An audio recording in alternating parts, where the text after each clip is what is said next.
여러분, 3주 만에 조회수 1,400만, 구독자 100만 돌파. 근데 구글이 이 계정을 정지시켰습니다. 이유가 뭘까요? 부정행위 의심. 너무 빨리 떴거든요. 2026년 1월 10년 만에 유튜브로 복귀한 한 여자. 첫 영상부터 폭발적인 반응. 구글조차 믿지 못할 정도의 화제성. 그녀의 이름 서인영.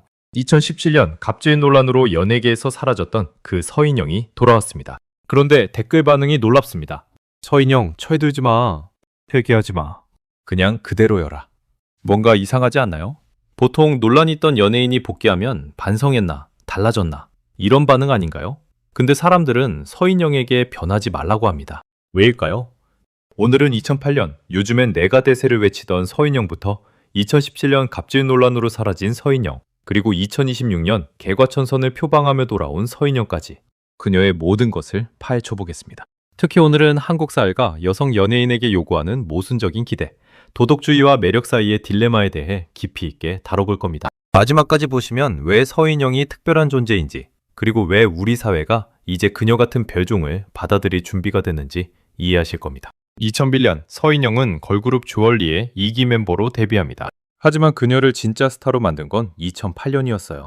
2008년 솔로곡 신데렐라에서 서인영은 당당하게 외칩니다. 요즘엔 내가 대세, 허세가 아니었습니다. 정말로 대세였거든요. 그런데 2000년대 초중반이 어떤 시대였는지 아시나요? 지금보다 훨씬 여성에게 요구되는 이미지의 스펙트럼이 좁았던 시대입니다. 2005년 드라마 내 이름은 김삼순에서 30살 김삼순이 엄청난 노처녀 취급받던 시대. 대부분의 여성이 긴 생머리를 고수하고 된장녀로 보일까봐 전전긍긍하던 시대였어요. 물론 이효리 같은 아이콘이 있었습니다. 커피 프린스 같은 드라마도 있었죠. 하지만 그만큼 당당하거나 여성스럽지 않은 여성상은 정말 드물었어요. 이때 등장한 서인영. 그녀는 완전히 닫았습니다. 2008년 MBC 예능 우리 결혼했어요에서 서인영은 쇼핑을 즐기며 신상녀라는 별명을 두려워하지 않았습니다. 자기 구두를 애기들이라고 불렀어요. 가상 남편인 크라운제이를 서방이라고 부르며 때로는 살벌하게, 때로는 달콤하게 쥐락펴락했습니다. 가장 유명한 장면 하나 소개할게요. 한정판 립스틱이 뭉개졌다며 잘못도 없는 크라운제이를 들볶는 장면. 이 영상 지금도 유튜브에 200만 뷰가 넘습니다. 제목이 뭔지 아세요? 한국의 카디비, 서인영. 할리우드의 카디비나 페리스 힐튼 같은 캐릭터. 한국에서는 아직도 서인영 정도가 거의 유일합니다. 물론 애꿎은 남 탓하는 건 잘못이에요. 하지만 어차피 이성의 연애에서 여성의 억지를 받아주는 것도 일종의 역할놀이잖아요. 자신의 감정에 솔직하고 관계에서 우위를 점하는 서인영의 성질머리는 당시 신선하고 충격적이었습니다. 그해 많은 여성들이 초코송이 머리를 했습니다. 의욕을 감추지 않았고 양보하거나 참는 대신 앞에서 쏘아붙이며 서인영을 선망했어요. 자유롭고 까다롭고 과감하고 대범하며 감정적이고 이기적이고 때론 무례한 여자. 옆에 있으면 힘들지만 미워할 수 없고 때로는 서로 눈치만 보는 상황에서 확 질러버려서 속을 뻥 뚫어주는 매력. 서인영 기성, 서인영 기갈, 서인영 센 여자, 이런 키워드들이 자동완성으로 뜹니다. 서인영의 한 장면은 지금까지도 회자됩니다. 자신의 리얼리티 프로그램에서 상대를 향해 이렇게 내지릅니다. 말로 안녕하세요를 해야지 누가 싸가지 없이 고개를 까딱거리나. 이 영상 베스트 댓글이 뭔지 아세요? 사회생활 해보니 맞는 말. 여기서 잠깐 나오나의 명언 하나 소개하겠습니다. 진정한 슈퍼스타는 까와 빠를 둘 다 미치게 만든다. 맞는 말입니다. 모두의 눈길을 사로잡는 재능은 긍정적 반응뿐만 아니라 부정적 반응까지 블랙홀처럼 끌어들여요. 스타성이란 그런 겁니다. 뱁새가 관심 받으려고 아무리 애를 써도 눈짓 한 번, 말 한마디로 좌중을 압도하는 황새의 아우라. 타고난 분위기와 끼. 서인영에게는 그게 있었습니다. 획일적인 도덕주의와 인성의 잣대에서 삐뚤빼뚤 삐져나와야 가능한 매력. 그렇다고 해서 단순히 공격적이기만 해서는 도달할 수 없는 영역. 학창시절을 돌아보세요. 매력적인 친구들은 어딘가 조금씩 이탈해 있지 않았나요? 규칙을 어기고 꾸미거나 수업이나 자율학습을 빼먹을 줄 알고 무리지어 몰려다니는 친구들. 어른들은 싫어했지만 동시에 규칙이라는 당위 외에는 별 의미 없는 틀이 가두지 못하는 대범함과 자유로움의 표현이기도 했어요. 그래서 연예인의 과거 사진이 논란이랍시고 뜰 때마다 생각합니다. 이렇게까지 튀는 재능과 끼를 가진 청소년이 정말로 어른들 말 잘 듣고 하지 말라는 거 다 안 하면서 살 수 있다고 생각하는지. 물론 오해는 마세요. 끼가 있으면 규칙을 지키기 어렵다거나 규범을 무시해도 된다는 말이 절대 아닙니다. 2017년 서인영에게 위기가 찾아옵니다. 방송 촬영 중 제작진, 정확하게는 매니저에게 욕설하는 영상이 공개됩니다. 이명 갑질 논란에 휩싸인 거죠. 영상 속에서 서인영은 스태프에게 거친 언어를 사용했습니다. 위계관계에서의 폭언이었기 때문에 문제가 심각했어요. 대중의 반응은 싸늘했습니다. 특히 여성 연예인에게는 더욱 가혹했죠. 서인영은 잘못을 인정했습니다. 그리고 자숙에 들어갔어요. 이 자숙 기간이 얼마나 됐는지 아세요? 거의 10년입니다. 10년 동안 서인영은 대중 앞에서 사라졌습니다. 가끔 뉴스에 오르내리긴 했지만 본격적인 활동은 하지 않았어요. 그 10년 동안 서인영은 무엇을 했을까요? 그녀는 자신의 언행을 돌아보고 성찰했다고 합니다. 그리고 삶을 포기하고 싶을 정도로 극심한 우울증을 겪었습니다. 정말 살고 싶지가 않을 정도로 마음이 아팠다고 합니다. 그리고 그 이혼의 위기까지 겪으며 바닥까지 떨어지는 아픔을 맛보았습니다. 2026년 1월 서인영이 유튜브 채널을 개설합니다. 채널 이름이 재미있어요. 개과천선 서인영. 개과천선. 잘못을 뉘우치고 고쳐 착하게 됨. 철없고 무식했던 자신을 반성한다고 시원하게 말했습니다. 자신을 모자란 인간이라고 겸손함까지 보여줬습니다. 활동 당시 100억을 벌었는데 100억을 쇼핑에 모두 탕진한 자신을 한심하다고까지 말했습니다. 이렇게 서인영은 자신이 변했다는 것을 채널명으로 선언한 겁니다. 그런데 첫 영상부터 폭발적인 반응이 나옵니다. 너무 빨리 떠서 구글이 부정행위를 의심하고 계정을 정지시켰어요. 서인영은 굴하지 않았습니다. 다시 계정을 만들어 영상을 올렸고 3주 동안 4개의 영상으로 합산 조회수 1,400만 뷰를 넘겼습니다. 무슨 내용이었을까요? 유튜브 채널의 서사는 개과천선을 표방합니다. 과거를 반성하고 자애로운 부모님을 공개하고 교회에 가서 성가대 연습을 하는 모습. 착한 서인영을 보여주려는 거죠. 하지만 착한 척을 하는 것은 싫다고 했습니다. 서인영다운 발언입니다. 자신의 내면의 선한 모습을 끄집어내려 노력하겠다고 당당히 말했습니다. 그런데 영상 사이사이로 길들지 않은 매력이 툭툭 튀어나옵니다. 개과천선을 내세우면서도 여전히 솔직하고 거침없는 서인영의 본 모습이 보이는 거예요. 그리고 댓글 반응이 압권입니다. 서인영, 철들지 마. 회개하지 마. 그냥 그대로여라. 범죄를 저지른 것도 아닌데. 사람들은 서인영이 변하지 않기를 바랍니다. 개과천선 서인영이 아니라 원래 서인영을 원하는 거예요. 왜일까요? 이게 오늘의 핵심 질문입니다. 이 질문에 답하려면 한국 사회가 연예인에게 요구하는 도덕주의를 이해해야 합니다. 한국은 특히나 연예인을 향한 집단적 도덕주의가 강한 사회예요. 왜일까요? 김수정, 김수아 교수의 연구를 인용하면 원인은 크게 세 가지입니다. 첫 번째, 연습생 제도와 교육 프로그램. SM, YG, JYP, 하이브 같은 대형 기획사들은 모두 장유유서의 질서와 겸손함에 입각한 인성을 중시합니다. 왜일까요? 높은 도덕성은 강도 높은 훈련을 가능하게 하는 요소이기 때문입니다. 연구자들은 이렇게 말합니다.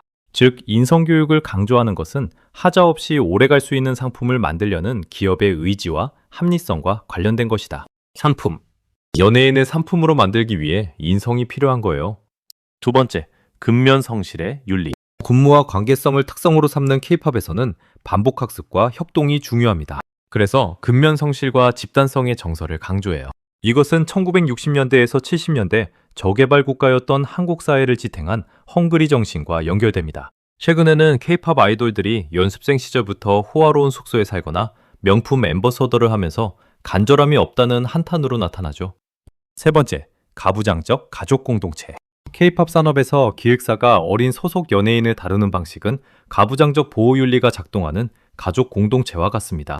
그리고 소비자는 연예인에게 이런 것들을 요구합니다. 바른 품행, 겸손과 노력, 비판적 역사의식과 애국주의. 정리하면 이렇습니다. 도덕주의와 인성은 결국 그 자체의 가치보다 통제가는 요소로서 중시됩니다.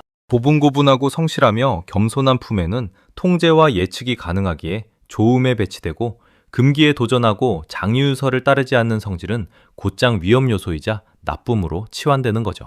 그런데 여기 모순이 있습니다. 한국 사회는 연예인에게 착하고 겸손하고 성실하기를 바라면서도 동시에 튀고 특별하고 매력적이기를 원합니다. 생각해보세요. 정말로 착하고 겸손하고 성실하기만 한 사람이 스타가 될 수 있을까요? 범생이보다 일진에 끌리는 이유가 뭘까요?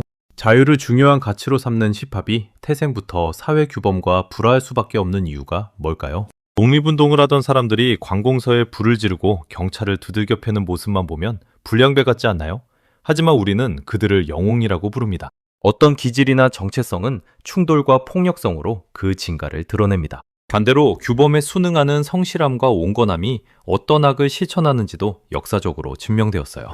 그러니까 이겁니다. 착하고 겸손한 것만이 능사가 아니라는 것. 그런데 이 모순적인 기대는 여성 연예인에게 더욱 가혹합니다. 남자 연예인이 센 성격을 보이면 카리스마 있다, 남자답다고 합니다. 하지만 여자 연예인이 같은 행동을 하면 싸가지 없다, 버릇없다고 하죠. 서인영의 갑질 논란도 마찬가지입니다. 물론 위계관계에서의 폭언은 잘못이에요. 성별과 무관하게 비판받아야 합니다. 하지만 똑같은 행동을 해도 여성에게 더 가혹한 잣대가 적용되는 건 사실이에요. 한국 사회는 여성에게 더 여성스러움을 요구합니다. 순종적이고 상냥하고 배려심 있고 감정을 절제하는 모습. 서인영은 이 모든 것의 반대편에 있었습니다. 자기 감정에 솔직하고 거침없이 표현하고 남자를 쥐락펴락하고 무력을 감추지 않는 여자. 2008년에는 이게 신선했지만 2017년에는 이게 문제가 됐어요. 그래서 서인영의 2026년 복귀가 특별합니다. 그녀는 잘못을 인정했습니다. 10년을 자숙했어요. 그리고 개과천선을 표방하며 돌아왔습니다. 하지만 동시에 그녀는 여전히 서인영입니다. 영상 곳곳에서 길들지 않은 매력이 보여요. 그리고 대중은 이렇게 반응합니다. 철들지 마. 회개하지 마. 이것이 의미하는 게 뭘까요? 한국 사회가 변하고 있다는 겁니다. 솔직함과 진정성을 향한 대중의 갈망이 서인영이 자신의 잘못을 반성하고 받아들이는 성숙함과 빗바래지 않은 스타성의 면죄부를 발급했어요.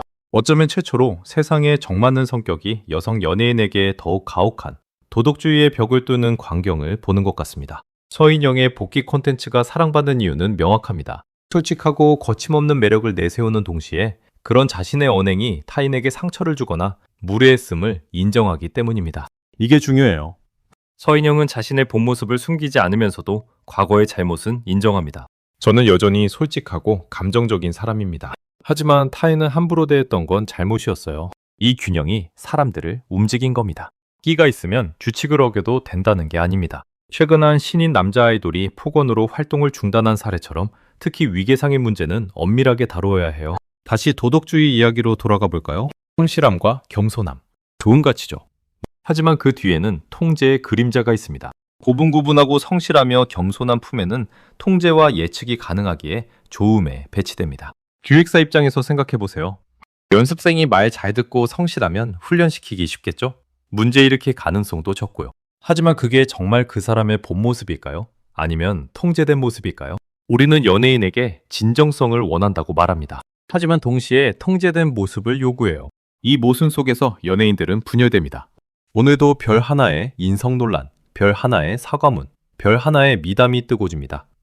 그러다 종종 한껏 모나 정을 맞더라도 굴하지 않는 별종이 등장합니다. 서인영이 바로 그 별종입니다. 범죄를 저지른 것도 아닌 서인영은 여전히 솔직하고 파괴적인 매력으로 돌아왔어요. 과거를 반성하고 자유로운 부모님을 공개하고 교회에 가지만 서인영을 바라보는 이들은 한마음 한뜻으로 외칩니다. 서인영, 철들지 마, 회개하지 마.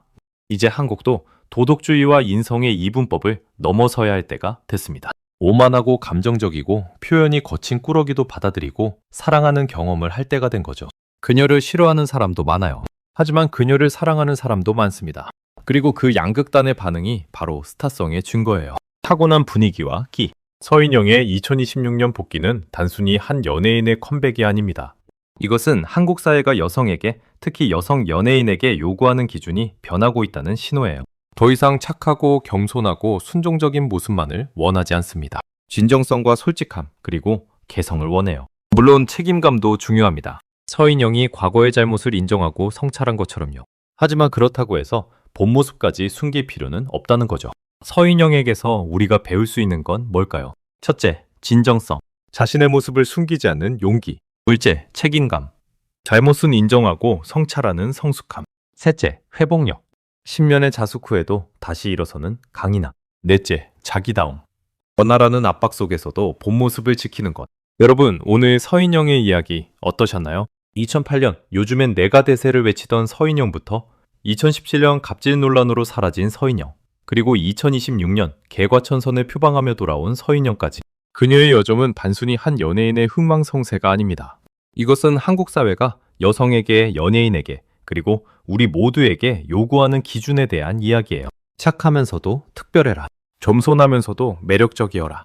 순종적이면서도 개성 있어라. 이 모순적인 기대 속에서 서인영은 자신만의 길을 걸어왔습니다. 서인영, 철들지 마. 회개하지 마. 이 댓글들이 의미하는 건 명확합니다. 우리는 더 이상 획일적인 도덕주의에 갇힌 연예인을 원하지 않는다는 것. 진정성과 개성, 솔직함과 책임감이 공존할 수 있다는 것을 서인영이 보여주고 있어요. 부글조차 놀란 화제성으로 복귀한 서인영. 3주 만에 조회수 1,400만. 이것은 단순한 숫자가 아닙니다. 이것은 변화를 원하는 대중의 목소리예요. 여러분도 오늘부터 자신의 모습을 좀 더 솔직하게 드러내보면 어떨까요?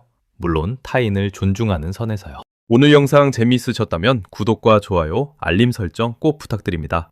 댓글로 여러분이 생각하는 서인영에 대한 의견도 알려주세요. 다음 영상에서 또 만나요.